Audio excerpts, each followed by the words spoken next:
Hello and welcome to this webinar. My name is Christian Nielsen. I'm excited to talk about exit surveys today. We should have a pretty good group as well as some more folks from DecisionWise here joining. But just while we give folks another few seconds to join us, a few housekeeping items. Yes, this webinar will be recorded. There's a comment in the chat that describes where this can be found in the decisionwise.com resources folder. As well as I want to mention this session does qualify for SHRM and HRCI credit rather, and you'll get an email following this session with details for how to get that credit.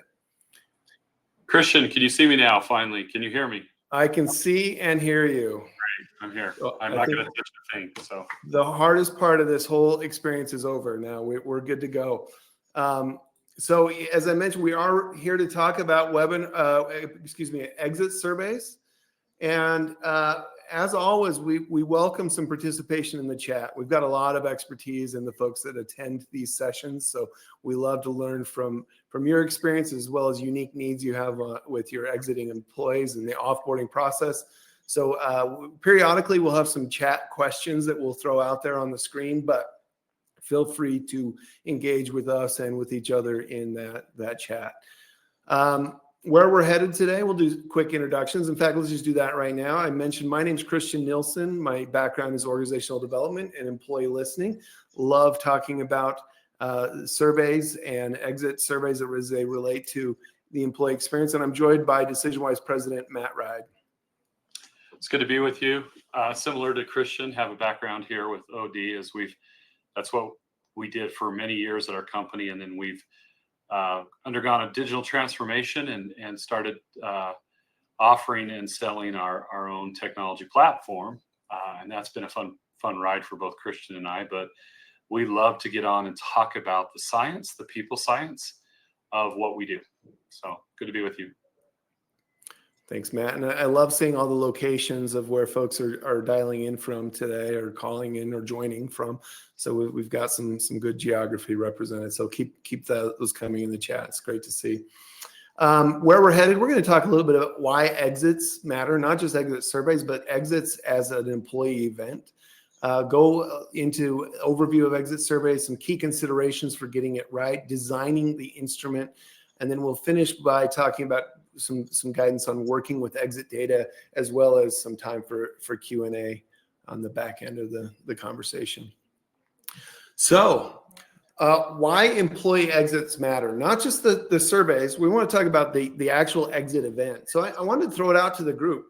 Why are employee exits important? Why are they so significant in the employee life cycle? And what are the things, or what are the considerations we have as we consider what are the different angles or important points to think about as we talk about just an employee leaving our organization?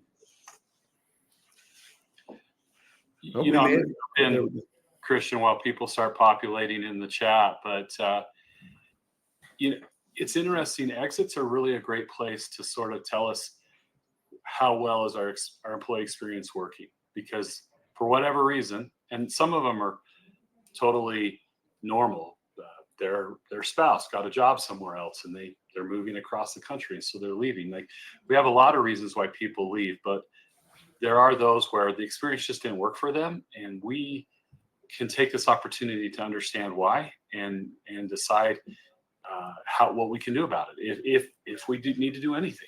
So I love that. I love it. And some good things from the chat. Yes, exactly. I mean, a lot of us looking at, well, when it comes down to it, I think the headline for exit surveys is going to be, we want to know why they left.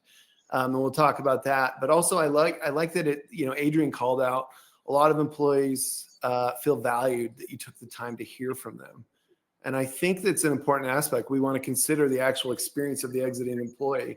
A lot of times we think, oh no, that choice has been made, that they're moving on.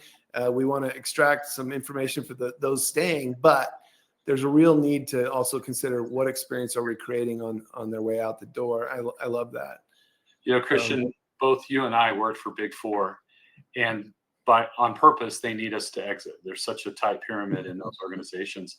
So when we did leave, I think both you and I experienced. I was at Deloitte, you were at Price Waterhouse, PwC, but they took a lot of time to make sure that they knew that they created an alumni network, and they wanted us to feel a connection to that place, even though we had moved on, because that's a huge referral source for them. So for years, they've been getting the offboarding experience, if we want to call it that. They've been doing it really well.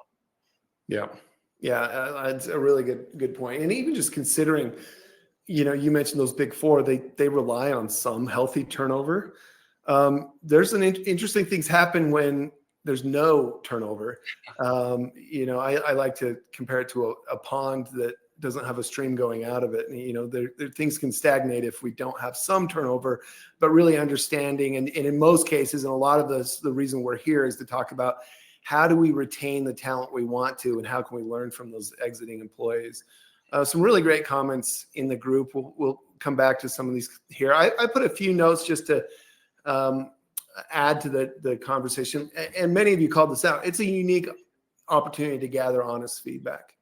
Folks on their way out are in a unique position to be honest and to give us feedback that they might not otherwise. Now, that said, people still do hold back. They don't want to burn a bridge or, blow things up completely or some of that. But exit surveys do provide a unique opportunity to get honest feedback, or exit as an event, rather. That time is a natural time to reflect, to think about their entire experience, and also to give some feedback that they wouldn't if they were not expecting to leave soon. There's some criticality. There's a time limit on this. The information is about to walk out your door. It is very difficult to survey folks even a week after they leave your organization.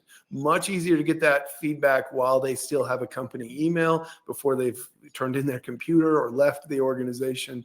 The participation declines. It can be done. You can add personal emails. There's different strategies we can talk about there. But participation goes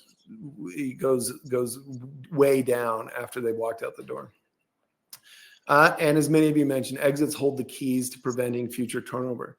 If someone's leaving and they can tell us why, it can help us understand, where can we improve? Where can we stop or make an adjustment to prevent desirable talent from leaving the organization?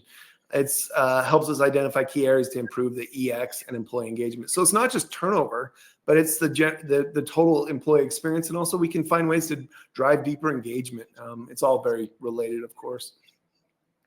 Here's something I think we often miss, and I include myself in that statement. I'm so focused on employee experience and engagement and the things that we're usually looking through in an HR lens that I also often forget,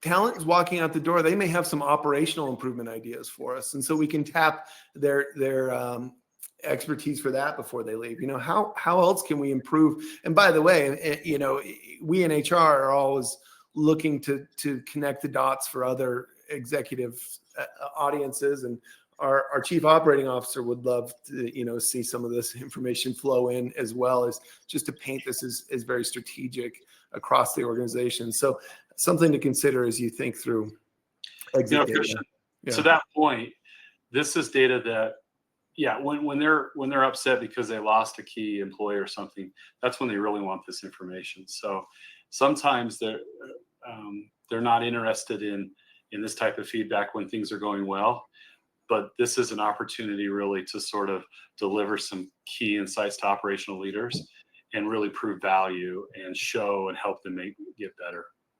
Exactly. Well said. The last one I put here is kind of tied to that area around, how's the employee feel leaving the organization? We want to take care of them because they're a human being and they spent time with our organization. We want them to leave with a good taste in their mouth, but there's also the strategic side of, we don't want them to blow up our reputation after they've gone. There's Glassdoor considerations. There's other things. We want advocates. We don't want people that are really trying to tear down our public image on the outside. And if we mishandle that exit, we can really set the stage up for a negative feeling or perception coming out of this. In fact, that really sets the stage for this next slide. Something I talk about a lot when we're looking at experience or experience design or employee experience, is something called the peak end rule. And it's basically this idea that as human beings, when we are assessing an experience, we don't give equal weight to every aspect of the experience. We put additional weight or emphasis on the emotional peak, the most intense moment, as well as how the experience ended.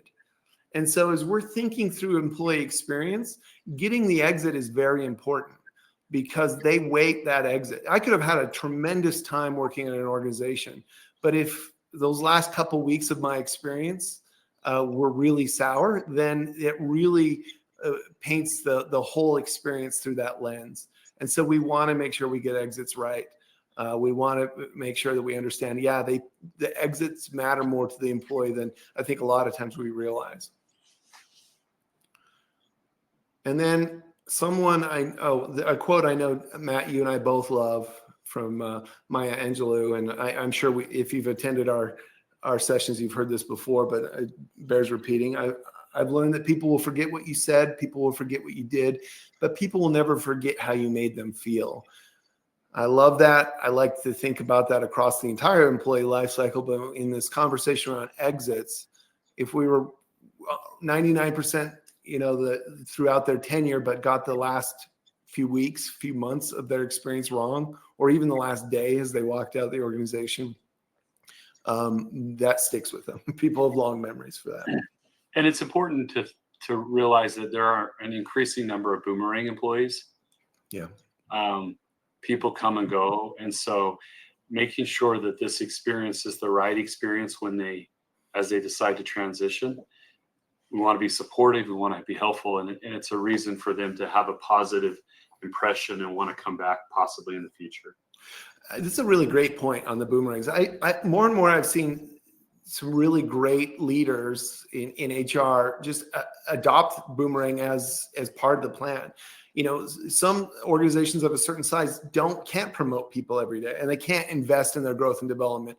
And so the plan really is get to a point, go have an amazing development experience elsewhere, but know that this was a great place and there's some opportunity down the road. And so that can be a strategic, farming for the future if we send them out the door with as a place that they would like to return to. Yeah. All right. Let's jump into getting more into the actual exit surveys. There's a lot we can discuss here.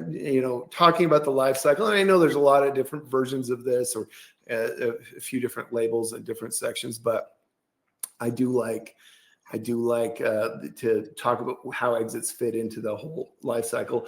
So if we look at attraction, recruitment, onboarding, the amazing donut of development and retention, this circle that we've got here, that's most of our employee tenure in the organization. And then, of course, offboarding and advocacy. If we handle that right, we've got these advocates going out to the organization or out into the world that speak positively of their time with our organization. There are some natural times to tap for feedback.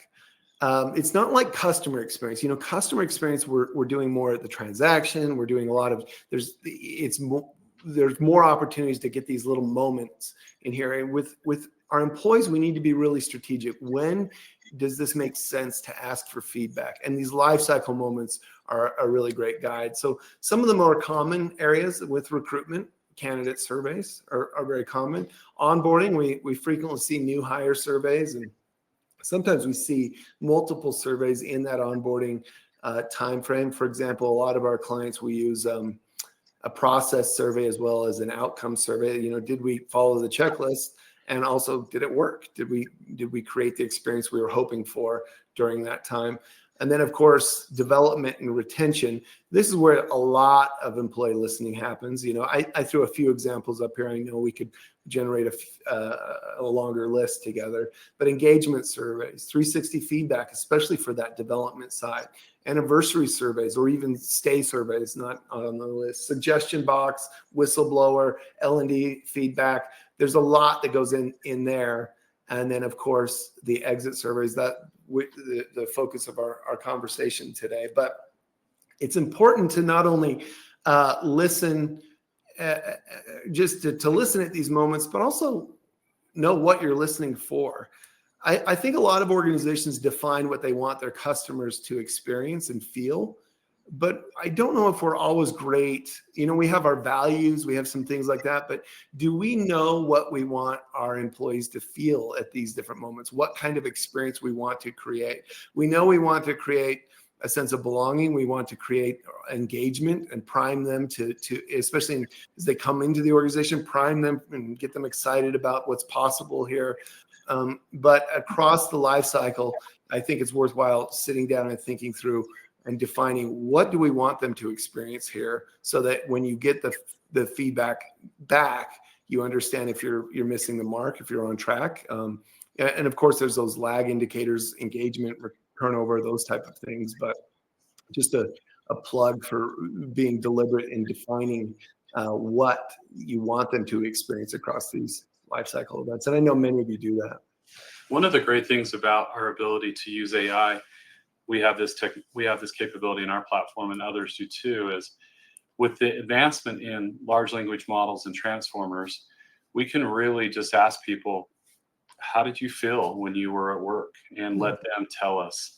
And then we can really parse that language pretty well.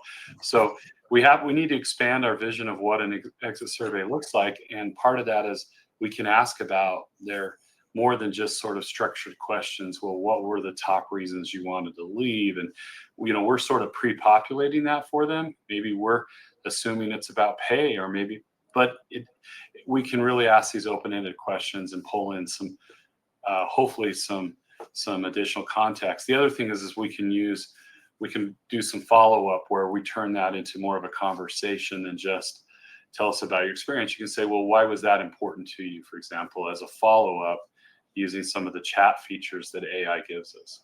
Yeah. Really great call out. And Stacy had a good question.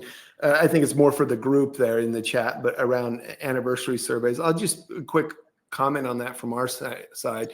There's a few different versions of those that we see. Yeah, excellent. We have a 30, 60, 90 day surveys. Does anyone have a 1-year anniversary survey they can share? We've done different versions of that. My favorite version is using just a simple ENPS and a comment question. And I like to pair anniversary surveys. And I recommend doing it no matter how long they've been with the organization, but I like to really couple it with recognition. And so that's a really interesting natural time to reflect and say something like, congratulations on another year with our organization. We really value your contribution and being part of our team. We want to hear from you and understand your experience. Would you take this brief survey? And so the simplest version is 2 questions. I would recommend this organization is a great place to work, that employee net promoter score, and then an open comment. What's on your mind? And as Matt mentioned, we can do more and more with sentiment there. But there's different versions of that with 5 questions or something like that. But just while that question was in the chat, I thought I'd put a plug in for ENPS.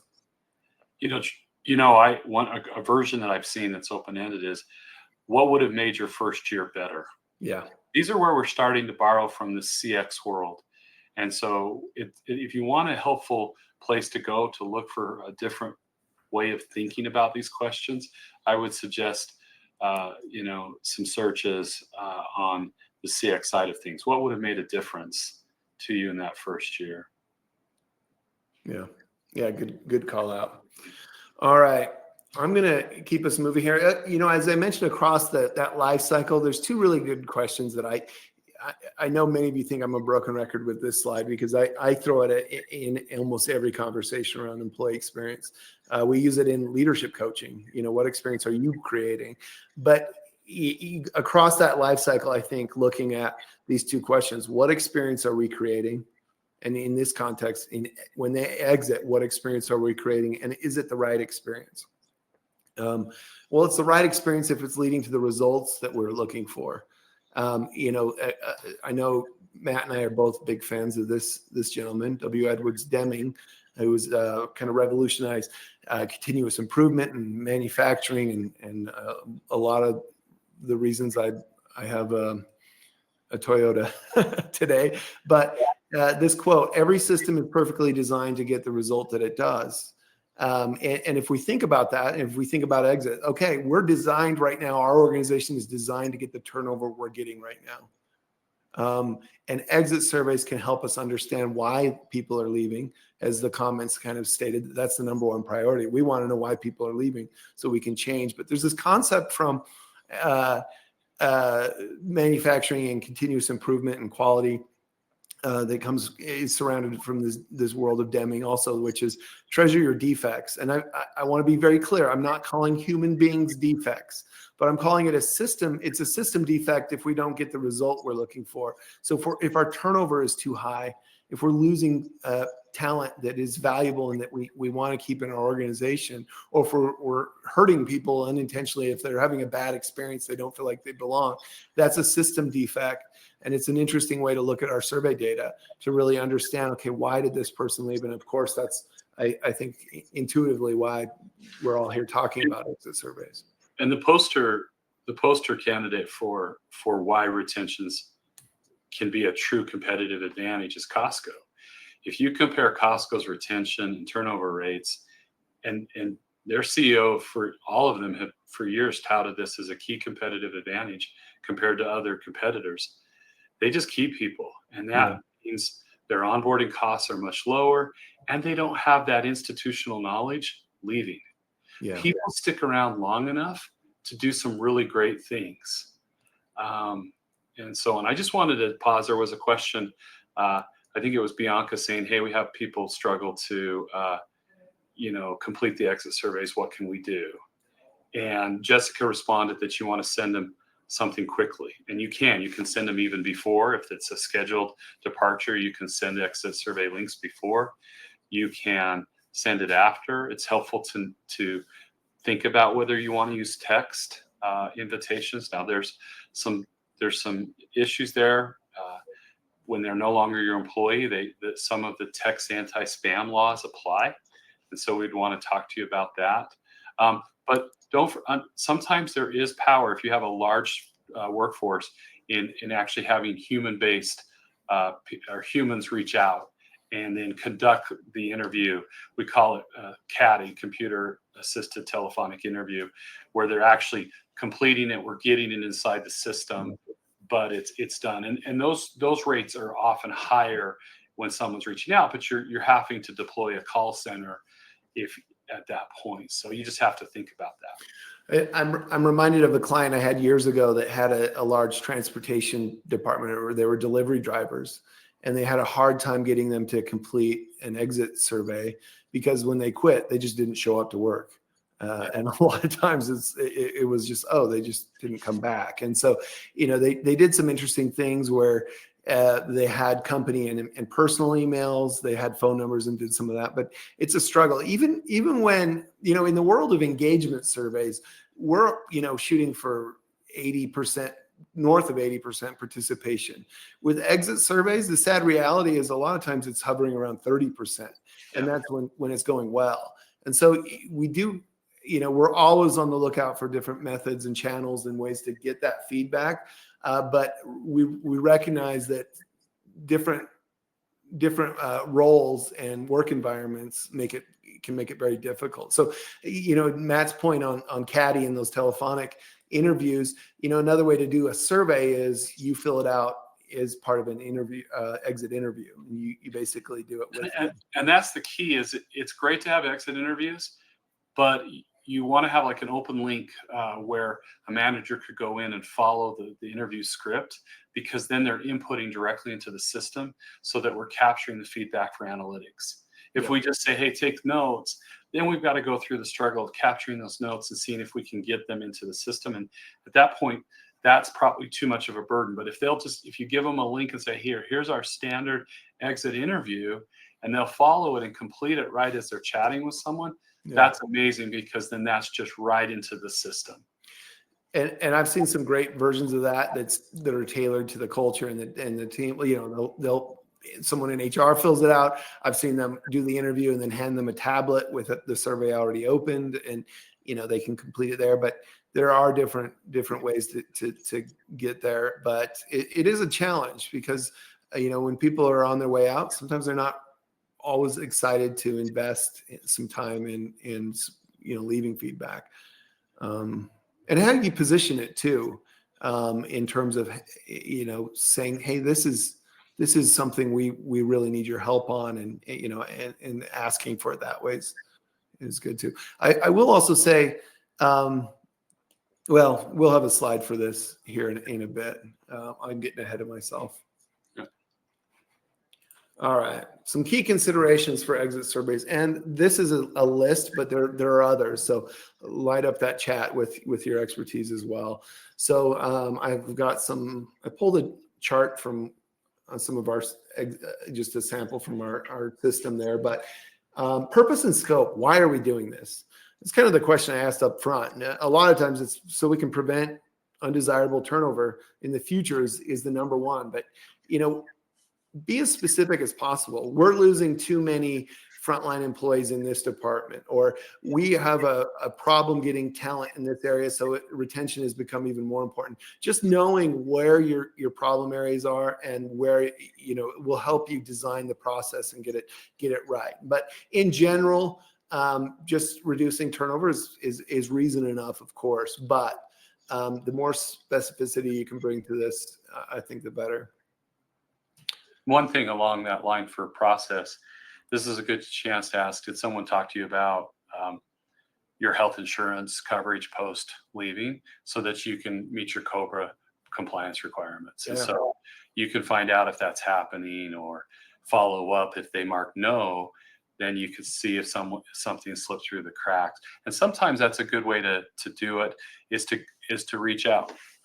I apologize, a little sneaky, but you reach out to ensure that some of those compliance issues are, and say, hey, would you mind taking 2 minutes extra and just telling us about your experience? So you can frame the survey as a compliance check-in, and ask, don't forget the opportunity then, if you're doing those, to ask for feedback about the experience. I guess that's what I'm saying. Yeah. I like it. And also, tying it back into that, what do we want to experience? So when you get the news that an employee is leaving, being able to say, we're sorry to lose you. We want you to have a positive experience on the way out. Here's our offboarding, and here's why we do it this way. Helping give some transparency there as well. Data audiences. Matt, do you want to chat on this or speak to why audience matters with exit surveys? Well, everybody's interested in different reasons as to what this data is telling us. Managers, they probably want it. If we have something systemic, they're going to want to know about that. Executives want to know that. Is there a challenge? Is everybody leaving because of pay? Now, we know if we ask about pay, everyone's going to say, yeah, that's why I left. But you can, in the open text comments, you can begin to see patterns, and you can surface those patterns. So with executives, I like to surface patterns. Mm-hmm. With managers, I like to surface problems. And with HR, you get a look at everything. But that's kind of a framework I use, is if I see patterns, I want to get that in front of HR executives. If I see problems, I go to managers first. And then attaboys, you can't forget to invert the thinking and look for where people are having amazing experiences. And it's such a powerful recognition moment to say, hey, this person just raved about you. I wanted you to know how much positive feedback they said. And they were very sad to leave because, say, they were leaving to go back to school or something. And so it was a natural turnover. It's a wonderful way to do intrinsic motivation and that real recognition that matters. I love that. I think a really good call out. And also, with an engagement survey, and I always compare that because that's a lot of the work we also do. With an engagement survey, we're always talking about, okay, this report goes to the executives at this time. HR, you live in the data, and managers all need to, don't hoard the data. And there's a little more tailoring this to your organization with the exit surveys, because you might not have the volume to give exit data to every manager all the time, but those patterns you mentioned, and being really deliberate around when does it make sense to give an update to executives. I like some kind of frequent cadence, like if it's, hey, here's the ENPS we're getting in our exit surveys. Now, that's only if you have people turning over every month. You may or may not. You may have thousands turning over every month. And so just recognizing, okay, what is going to be relevant to executives, and how often do I deliver it? Are there managers that are involved in high turnover teams that need more access to this data? I think a really key consideration. And we're going to go into this later, Christian, but this is, we have to think about exits more holistically than just an exit survey. This is a really good chance to take those people that say left the organization in the last 6 months, and then go grab their other employee experience data that we have collected. So we want to look at maybe how their team responded. If they were a manager, for example, what their employees were saying on their employee engagement survey, or in other surveys that we might have. Let's take that departing group and start to create links back to other feedback sources to see if we can see any interesting correlations and maybe some causations. Not sure. Yeah, great point. Timing, this came up. Sooner the better. I've got some exceptions to that. Once you get the word, and some of us, especially in service industries or hospitality or large hourly populations, it's like I mentioned, sometimes they just don't show up the next day, and that's their message. But in most cases, we see a 2-week or more period. Get it out as soon as possible, because the clock is ticking, and it really takes all of our effort, as much time to get even that 30% participation in a lot of cases. I need to get an updated participation rate on that, but that's usually what it's been hovering at in terms of just if we average out what we see with participation. The exception I would put out there is if Gail's been with your organization 30 years and she just announced her retirement in April. Don't send that one out right now. You have that piece of information, when someone's leaving, on those type of things. And then the other one to be wary of is involuntary turnover. Most of us wouldn't run a survey for that, but I have seen it done. I don't recommend it. That feedback is riddled with expletives. If you fire people and ask for feedback, even if it's a reduction in force or some of those things, there's a way to do it potentially, but it requires a different level of sensitivity and thought put into it. Anyway, that said, I don't think most of us are thinking of it that way. If I were going to do a survey to population of involuntary, like a reduction in force, I would wait, and then I would send it out as a one-size-fits-all anonymous link, generalized questionnaire. Yeah. And knowing that it's going to have a lot of negativity to it, but you might find something illustrative in the process. Yeah. So that's the way I would do it, and say, you were part of a reduction of force. We'd, something along those lines, but I don't know if it's worth the effort. So. Yeah. Exit interview is a bit different. I see a comment in the chat around, we had an involuntary term ask for one, especially if they request it, a little bit of a different thing. But Matt, I think you made a good point. Broad. You need to be careful with these. I think you're aware of those, especially if these are remote employees. These are getting filmed and getting turned into TikTok. So you need to be careful about that. So just be aware of that. That's why I prefer in-person, in the office, exit interviews, because then it can't be because what'll happen is they try to do a gotcha thing and try to show how silly their employer is in order to drive clicks. That is a sad reality, and something that we didn't have to deal with not many years ago. So a really good call out, Matt. Delivery method, email, text. We've talked about some of this. Kiosk is kind of that tablet or a shared computer. If you have deskless workers or workers without computers, we can facilitate different channels of that. Paper is still a method that we're seeing less and less of that. We do run paper for engagement surveys. We run them for exits, but it's less common. But it has a use case. Yeah, if you see them with exits, it's usually a letter asking them with a code. Yeah. So it's a kiosk code, but the letter is a way for someone to look at it and say, hey, we really want to know about your experience. We hope you'll stay in touch. So it's like alumni outreach with a code to offer feedback, or alerting them, hey, you may have seen some emails come through. We would love it if you would participate. Yep. Reporting needs, we talked about the data audiences, and we talked about the purpose and scope. It's also related to this idea of demographics. How do we need to cut the data? Just making sure that we're designing the process with the end in mind, thinking through, no, I really need to be able to see departments. I need to cut this by gender. I need to cut it by tenure, whatever it is, thinking that through ahead of time. And your provider can often help guide that in terms of, here's the common things we use for demographics, but you are the experts on your organization, and you're going to be able to inform that, oh no, we need region, sub-region, city, whatever it might be, relevant to your organizational structure and demographics there. But keeping that in mind, it's much easier to start with those in place versus add them later. Confidentiality. Understand the trade-offs on this.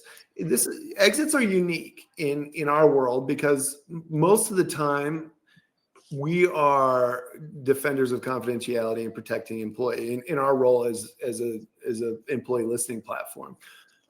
Exits, there's a different level of vulnerability for the employees, and so it's a mixed appetite on that. Some of our clients want to keep it confidential. Some of them don't want confidentiality because they want to understand it, and the employee's not at the same level of vulnerability. We're okay with that as long as it's transparent to everyone. We wouldn't want to give the illusion of confidentiality and then bait and switch on that or anything like that. I'd say most of them are still confidential, but increasingly we're seeing that go away for exit surveys. Well, confidentiality is really important. One of the things we built into our tool is the ability for us to put a firewall between confidential data and you as the client. And so we have the ability to give you access or restrict it. So if you want to say, we've hired an independent third party and we won't see the data unless it's in summary form or something like that, you can do that. Some providers do that.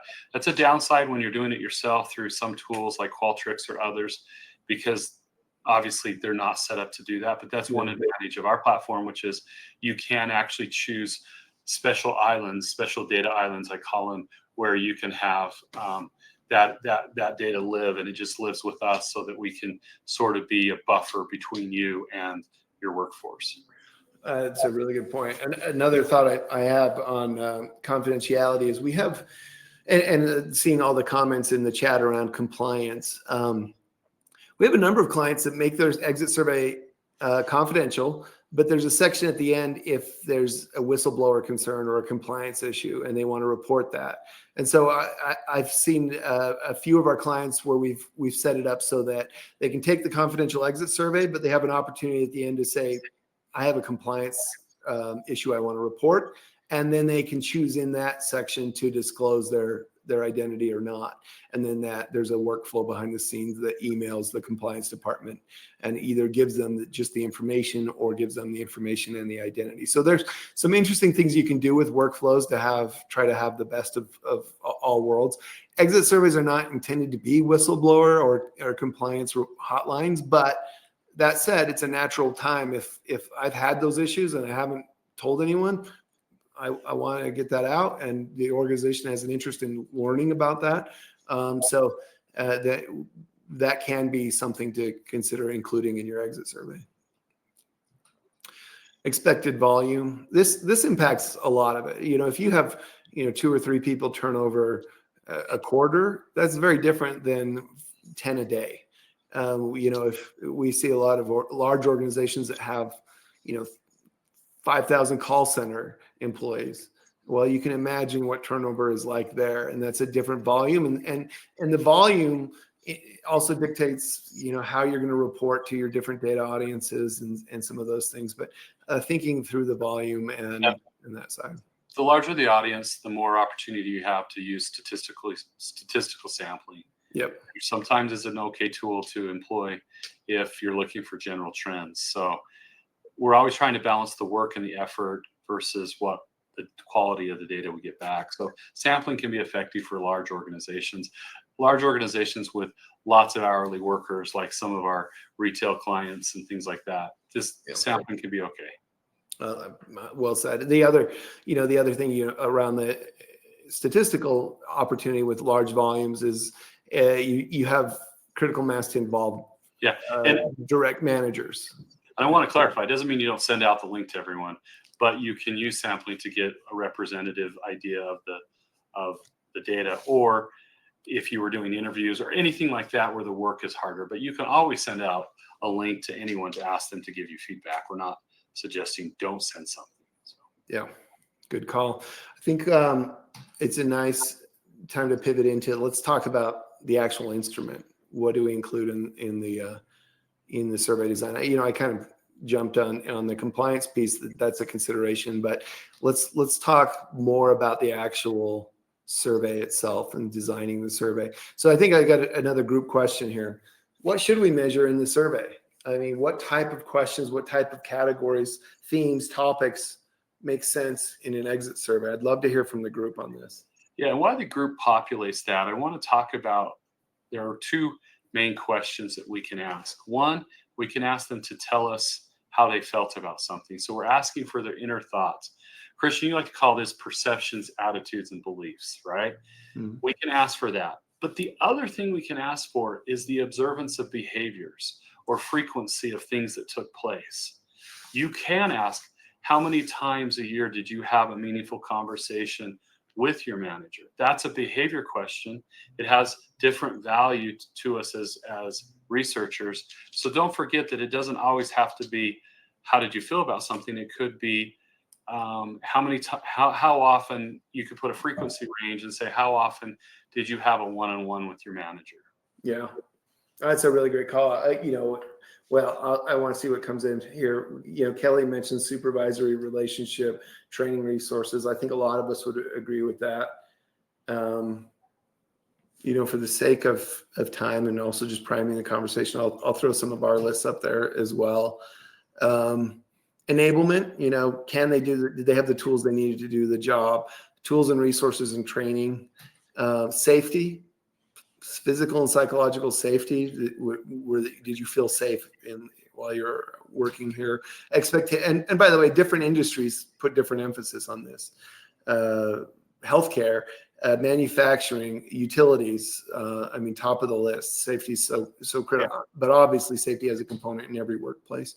Expectation alignment. Did the job match what we told you it was going to be?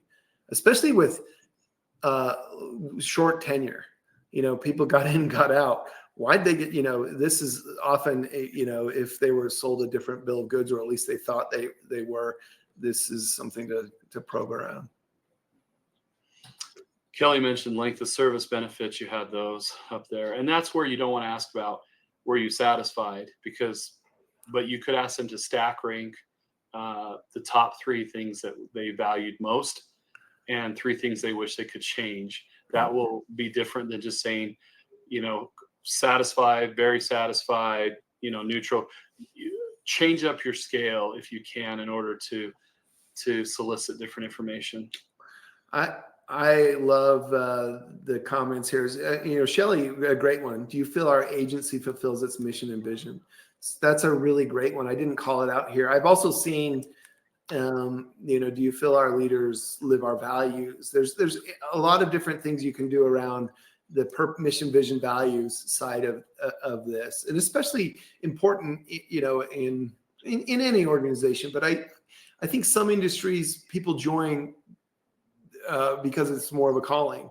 For example, education or in healthcare, nonprofit. I see a lot of that focus because a lot of times people will leave because it's like, this isn't what I signed up for. I wanted to do good in the world and I don't feel like I'm doing that. And so it's really a good call out on Shelley's part. Stacy asked the question, describe a question regarding employee voice. So employee voice is, do you feel like your ideas were heard or valued? And you can do that at different levels. Like, this organization values employee input, or my input was sought on decisions that affected my job, or my manager took the time to listen to or to consider my opinions on things. There's different things, but it's this idea of, and we see it being very critical, and also the exit survey itself is an employee voice mechanism. But did they feel like they were valued and heard? Good question. Other things I put on there: workload and stress, very important, and also frequently cited in exits. Comp and ben, obviously. Growth and development, reasons for growth and development is an interesting one by tenure and by age. I like to say younger employees put more emphasis, almost like, I want to be paid in growth.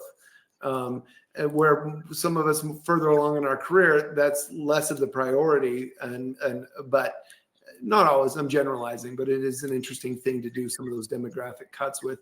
ENPS, I would recommend this organization is a great place to work. And then, of course, open comments. In fact, we'll look at some of those on the next slide. There's a lot of things I didn't include here. And we could talk about. There's one thing I would point out, because Matt mentioned boomerang employees. Something we often miss with surveys is the opportunity to use what I call survey as communication. You can ask a question like, would you consider, we'd love to have you, or would you consider working with us again in the future? And that might be a softball answer for, most people. I would expect that to trend high, but it also communicates it's an opportunity to come back. There's other things to do that. Yeah, I would turn it in. I really like the idea, Christian, but I'd turn it into an EMPS and use an EMPS scale. So 1 to 10, how likely would you return to work at this organization? Yeah. You could find your promoters at the 9 and 10 pretty quickly. Yeah. And that would just be it's just an interesting way to put an EMPS into an exit survey. Yeah. Well, then the dark arts on that would be, if it's not confidential, then that's who you send your Glassdoor link to afterward. If shame on you, Christian. I said it was the dark arts. I wouldn't do that. I think I heard Matt give me that idea. So that's right. I want to be sensitive to time and leave room for Q&A, because we've got a really, really great group here. Some design recommendations. They're typically much shorter than an engagement survey, often 15 to 25 items.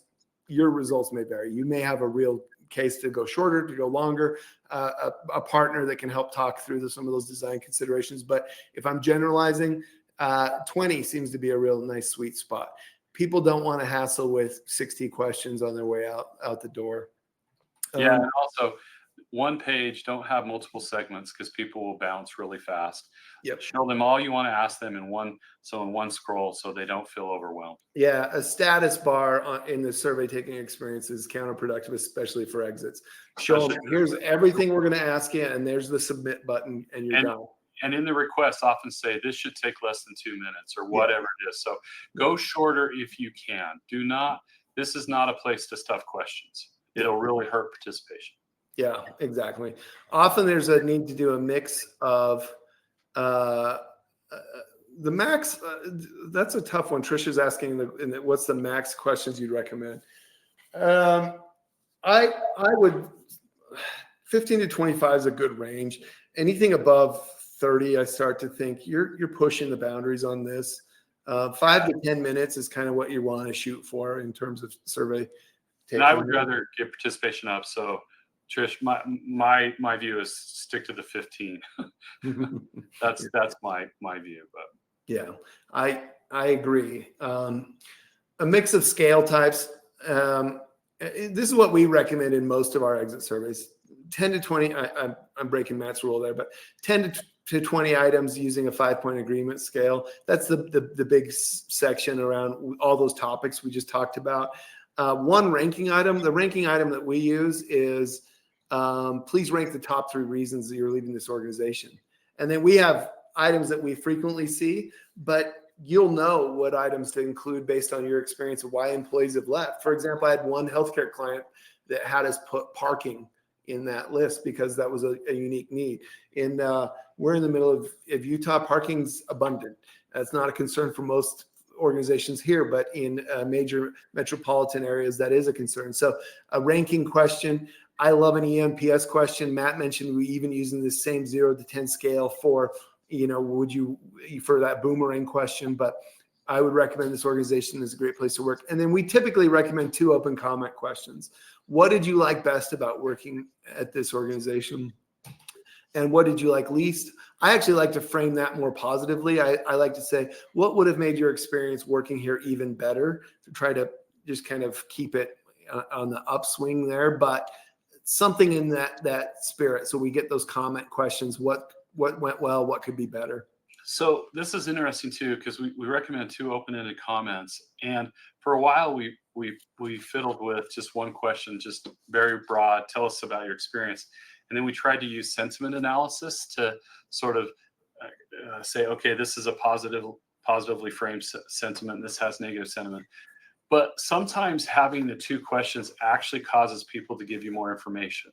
Yeah. So you need to balance that having the tell us what we did well and tell us what we did wrong actually ends up being more information total per respondent than if you ask a single question.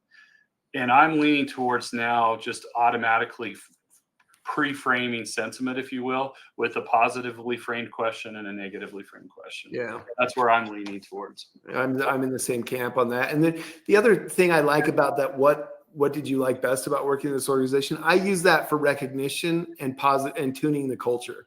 So the stories that come out of those positive comments, you can use to help a manager recognize positive behavior and also reinforce that positive behavior. Hey, we've seen this in the exit survey. I just want to give a shout out that this was great. Yep. And also that's tuning the culture in the direction that's going to be more positive. And it's as simple as take a screenshot and email it to somebody. Yep. When I talked about HR is responsible for everything in the survey, you see something, screenshot it and Teams it to whomever or Slack or whatever your communication channel is. Just do it quickly, and it's so appreciated. For the sake of time, I'm gonna tailor the items to your unique needs. This is just general guidance. I'd say 90% of the exit surveys we run kind of fit this template, but there's some unique use cases. That compliance one I mentioned, if you want to have an additional compliance workflow there. But this is I think some good starting points here. I'm going to jump past a slide or 2 here, just so we have time to talk about working with exit data. And again, this presentation will be available following this. Working with exit data, what do we do with this? We get the data. It's collecting while we just in the background, some basics around this. Review frequently, and this is HR's domain. HR should frequently monitor the data. Exact frequency really depends on the volume. If you've got high turnover, you might be in there every day. If that seems a bit extreme in most cases, but at least monthly, I think it's worth reviewing, looking for those patterns and themes. From there, tailor the reports for executive audiences. Matt, I took a line from him: don't hoard the data. Get it out to where it can do some good. For executives, the EMPS is a really great thing to share. Comment themes if you're seeing patterns. If you've got some kind of monthly reporting cadence with them, throw in some metrics from exit data there as recurring data points that they start to become familiar with. The reason I like EMPS is because it's a single number, and if they're used to it from a customer net promoter score, it pairs well there with the executive audiences. Determine if other leaders need periodic access. You might be saying, hey, this manager's over our high turnover team in the call center. We're going to review once a month together. That might not be the case for your organization, but something to consider. And when you present this data, avoid the temptation to use it for advocacy. Just present the data without comment. I know some leaders want to use it and say, see, this proves what I've been telling you. just more often than not, it's better just to present it without comment. Yeah, and I love pairing it with that idea that I know you as a skilled manager can take the right actions with this, or like, I just want to get it in the hands of the decision maker on this, and I'm here as a resource to help. If there's no urgency around that, you might have to start being a little more prescriptive there. But I agree with what you're saying there, Matt. And then the other, know when to take action. Are there recurring patterns that invite action to improve retention or engagement? Sometimes I've seen some folks just go to a pure monitoring mode. Oh, it's happening. Oh yeah, it's too bad. And there's not any action. Data invites action. That's why we get it to those managers. But also, as the owner of the data in the organization, know when there's a need to step in and take some kind of intervention. Periodically update the survey items. At least annually review and say, okay, is this still meeting our needs? Do we need to update the list of items of what, for that ranking question? Or do we need to add something? Suddenly there was COVID-19. That wasn't in exit surveys before COVID-19. Suddenly it is. What else can we do there? And I think a good call out there. And Jessica makes a good point there. And this is often go in the comments around turnover costs. If you have data on turnover costs, that can help build urgency around this and priority around this type of data, as well as, especially if you're not doing exit surveys and you're trying to make the case to run exit surveys, the high cost of turnover and what it really does to an organization usually makes the case very clearly. I know I'm going into speed mode here, but just the last slide here really is coming back to this idea. Just remember, you're designed to get the turnover you're getting right now. Exit surveys can give you some great lag data and help you look back up the employee life cycle and see where those adjustments can be made, where you can improve process, systems, personalities. It might be manager trainings that come out of this, but treasure our defects, or treasure where we have system errors, where we can learn from when things aren't going the way they need to, and make those improvements. I know it was a whirlwind here at the last, but this has been a really great conversation, especially because of the participation in the chat. Just want to put a plug out there. We do listening across the entire life cycle. We care deeply about this. We love partnering and tailoring the approach for your organization. And with that, I want to leave the last few minutes for any questions around anything we've talked about or anything we haven't addressed in this exit category.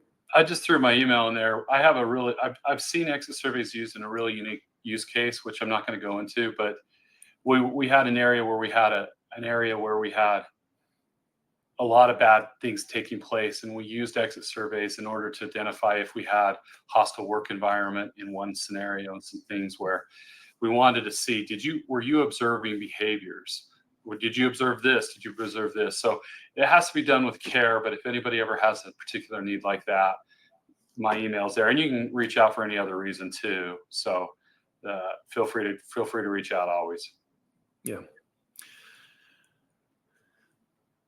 And thank you everyone for your attendance and participation, your expertise, your questions. Together we all get better in these areas. Matt and I, hopefully you can tell that we geek out on this stuff and love to jump into these conversations. So a note from Devin from our team, the slides will be available as well. So yeah, great audience. Thank you. Okay. If there aren't any questions, we'll hopefully see you again soon on a future DecisionWise webinar. Thanks, everyone. See ya.